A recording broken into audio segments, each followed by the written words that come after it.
In this video, we're going to look in Paul's Metaphors by David Williams and in God's Secretaries by Adam Nicolson. And I'm going to hopefully attempt to show you a bit of a comparison on how you can use two books to kind of compare and contrast to get a little bit better of an understanding. And an understanding of Scripture in this case. So right here in God's Secretaries we read, "Precisely because the head of the church was also the head of state," speaking of King James, he was the head of church and head of state. "It was critical for their cause to separate theological questions from political."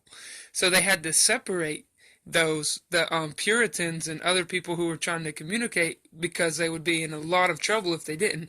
They had to establish themselves as politically loyal to the king, even while asking for changes to the state religion, because that was intolerable. You couldn't do that.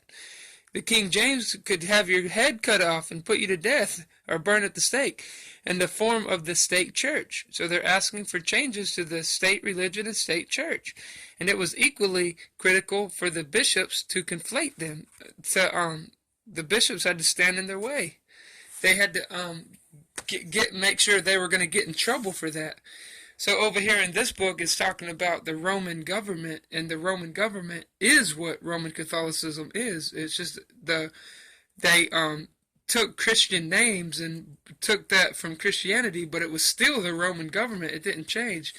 So the colleges here, the College Pontificum, the leader of the college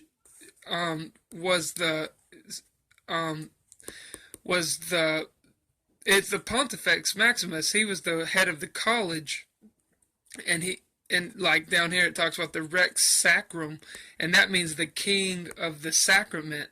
So over here we know that King James was the king of the church and the king of, so he was the king of the state, so he was in charge of everything regarding the state and the church. Well, over here we understand from another video about how this College Pontificum and these the Flamins here, I haven't really read much about them, but and the Rex Sacrum, they were the ones who were in charge of it. It says its role was to supervise the state cult. The state cult. That's what King James has with a state cult over here. So it goes on to say, and to advise the magistracy on its sacral functions.